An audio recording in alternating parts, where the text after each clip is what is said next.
ఉక్కు పరిశ్రమను అమలు చేయాలి. మహానాడు హామీని అమలు చేయాలి. మహానాడు హామీని కడప ఉక్కు ఆంధ్రుల హక్కు, కడప ఉక్కు ఆంధ్రుల హక్కు. పూర్తి చేయాలి. ఉక్కు పరిశ్రమను ప్రారంభించాలి. ఉక్కు పరిశ్రమ పనులను ప్రారంభించాలి. ప్రభుత్వ రంగంలో కడప ఉక్కు నిర్మాణం చేపట్టాలి. కడప ఉక్కును ప్రభుత్వ రంగంలో నిర్మాణాన్ని చేపట్టాలి. ఈరోజు విచిత్రమైనటువంటి పరిస్థితుల్లో ఉంది. వెనకబడ్డ ప్రాంతాలు అభివృద్ధికి నోచుకోవటం లేదు. పాలక వర్గాలు ఈరోజు పక్షపాతంతో అభివృద్ధి అయినటువంటి ప్రాంతాలనే అభివృద్ధి చేయటానికి, అందులో వాళ్లకు అభివృద్ధి అయినటువంటి ప్రాంతాల్లో వాళ్ళకు మంచి ఫలితాలు వస్తాయి కాబట్టి, మంచి లాభాలు వస్తాయి కాబట్టి, అందుకని అభివృద్ధి అయినటువంటి ప్రాంతాల వైపు వాళ్ళు మొగ్గు చూపుతున్నారు. ఇది దుర్మార్గమైనటువంటి విషయం. 14 సంవత్సరాల పైన అయింది విభజన చట్టం రూపొందించి. పార్లమెంటు సాక్షిగా పార్లమెంట్లో చట్టం చేయబడింది. అందులో స్పష్టంగా రాయలసీమ నడిబొడ్డు అయినటువంటి కడప జిల్లాలో జమ్మలమడుగు వద్ద భారీ ఉక్కు పరిశ్రమ నిర్మించాలా ప్రభుత్వ రంగంలో అని చెప్పి నిర్ణయించబడింది. కానీ ఈరోజు 15 సంవత్సరాలు అవుతా ఉన్నా ఆ పని ఇప్పటికి పూర్తి కాదు, కనీసం ఇప్పటికి ప్రారంభించాల.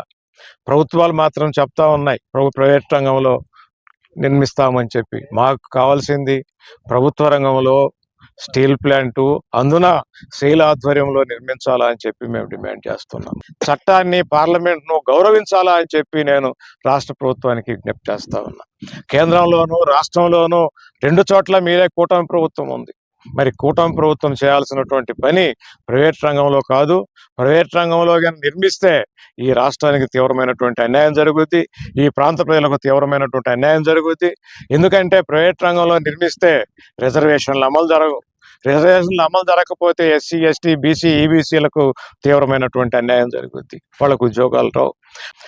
శైల ఆధ్వర్యంలో 20 మిలియన్ టన్నుల సామర్థ్యంతో నిర్మించాలనుకున్న దీన్ని 2 మిలియన్ల సామర్థ్యంతో నిర్మించాలని ప్రయత్నం చేస్తున్నారు. దీన్ని మేము తీవ్రంగా ఖండిస్తున్నాం.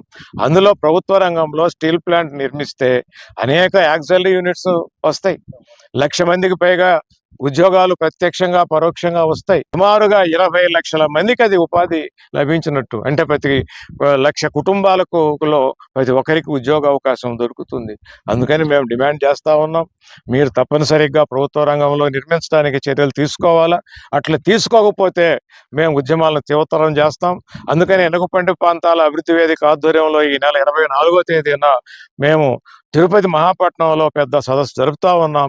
ఆ సదస్సు భవిష్యత్తు కార్యాచరణ రూపొందిస్తుంది. అందుకని ఆ కార్యాచరణ రూపొందించక ముందే మీరు ఈ స్టీల్ ప్లాంట్ను ప్రభుత్వ రంగంలో నిర్మించడానికి చర్యలు తీసుకోవాలా. కేంద్ర ప్రభుత్వం మీద ఒత్తిడి తీసుకురావాలా. అదేవిధంగా సాగునీటి ప్రాజెక్టులను కూడా పూర్తి చేసి ఈ ప్రాంత అభివృద్ధికి సహకరించాలా అని చెప్పి మీకు విజ్ఞప్తి చేస్తా ఉన్నాం.